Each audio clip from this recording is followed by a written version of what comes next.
today, let's take a look at one of the easier to find, budget-friendly single malt scotches out there, the Auchentoshan 12. This is the flagship release from the Auchentoshan distillery, which is in the lowlands of Scotland. It's actually not too far from my hometown of Glasgow. Maybe one day when I'm back home, I'll make a trip to visit. Here's an interesting fact about it. The water for this whiskey actually comes from Loch Katrine, which also happens to be the main water source for the city of Glasgow. There are some old aqueducts, and they carry the water all the way down to both the city of Glasgow and the distillery at Auchentoshan. Now, there's one thing that you can't slate Glasgow for, and that's the quality of the water.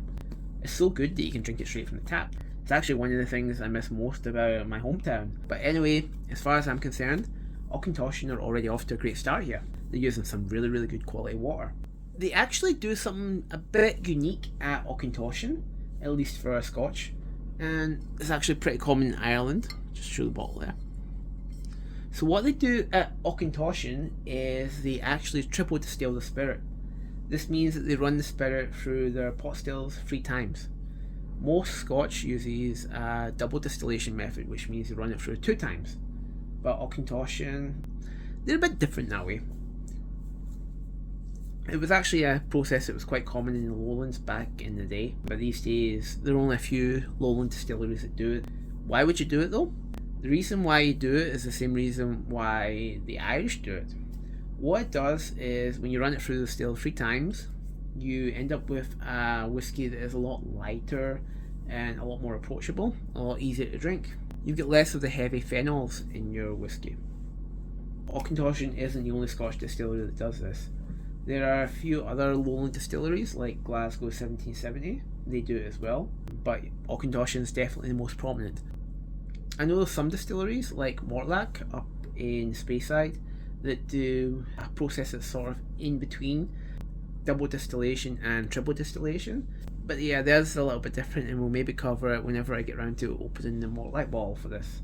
Going back on topic, this triple distillation method, it doesn't make the whiskey better or worse than other Scotch. It just makes it different. That's all really. And in theory, it might make this Scotch in particular, Auchentoshan, and any other triple distilled Scotch out there, it might make it slightly easier to enjoy for someone who, say, doesn't really like Scotch much. Anyway, let's get back to the bottle. So this is bottled at 40%. As you can see here, 40%. It is chill filtered, and it has some caramel colour added to it. That's going to give it a nice golden hue in the glass. It's matured in a mix of bourbon casks and sherry casks, if you can see there. And it is aged for 12 years. So, let's pour it out, shall we? Let's test how this whiskey stands up.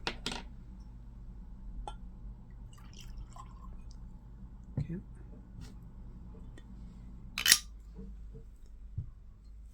So, the Auchentoshan 12.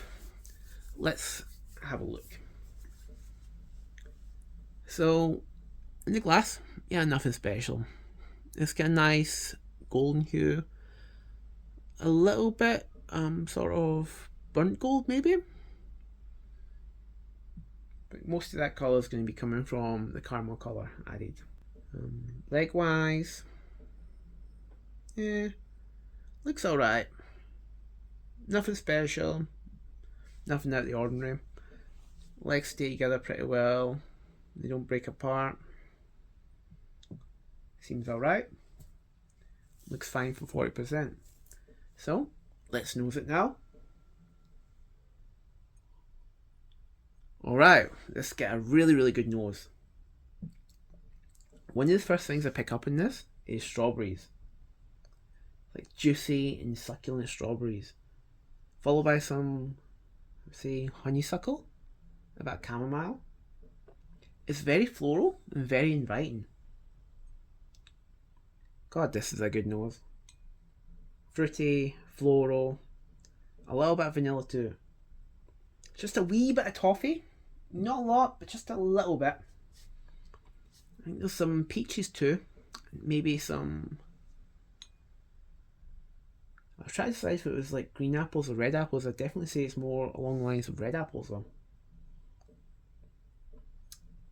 Yeah, red apples, I'd say.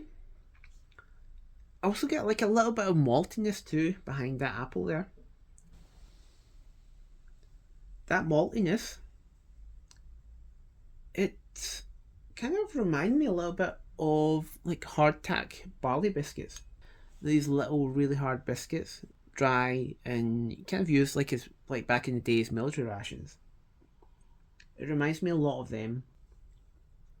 Yeah, the nose is really lovely. And the strawberry note in particular, that really stands out, and it sort of like it carries its way through the entire nose of it. Yeah, the last time I got strawberries this strongly from a whiskey was way back when I tried the Yamazaki Distillers Reserve back at the Yamazaki Distillery in 2019. That was the last time I tried a whiskey that had a nose as strongly smelling of strawberries as this one. Kind of impressive actually.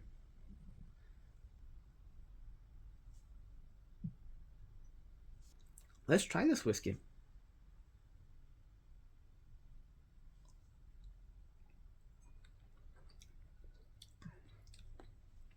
So in the palate we're getting some sweet honey, caramel.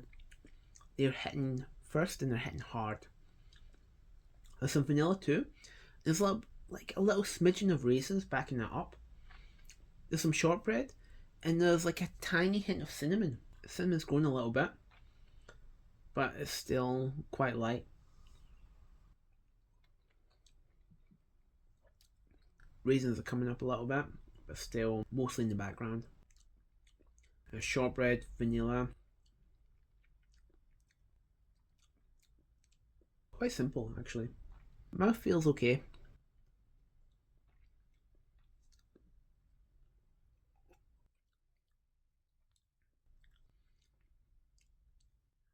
I think we're getting to the finish now. It's quite short actually. I'm a bit surprised by that. Short, sweet, a little bit of spiciness to it. The cinnamon kind of sticks around there. Vanilla, cinnamon and vanilla are playing off each other. There's not a whole lot else there though. It's a bit simple as I said. If I'm being honest, the nose was lovely. It was like a garden of fruits you were getting, especially in strawberries. It was just like all these bright, juicy, ripe strawberries that you could just smell.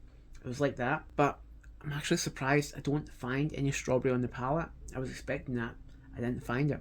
It's a bit of a letdown in that regard. It is what it is though. Back one more time.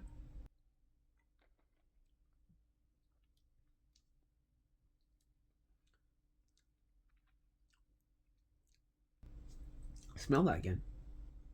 I'm still getting strawberries in the nose. Now, don't get me wrong, this is supremely easy to drink. There's nothing offensive at all here, and it would make it perfect for introducing whiskey to someone. But there's only one thing I can say though. I can't help but feel that there could have been so much more to this. It's like the nose had so much potential there, yet the palate was just, dare I say, almost generic. The last time I got a nose that was this strongly aromatic when it came to strawberry was back when I tried Yamazaki. And that's saying something. That's quite special in that regard. But I can't help but wonder what this whiskey would have tasted like if it was like bottled at say 43% or 46% and hadn't been chill filtered. I feel like something's been lost there, and I wish that like there was an opportunity to try this one again at higher proof. I think that if it was at higher proof, it would definitely reach its full potential. It would probably just taste a lot better. As it is though, it's still an easy drinker. It would be fine to introduce to someone who's never tried whiskey before.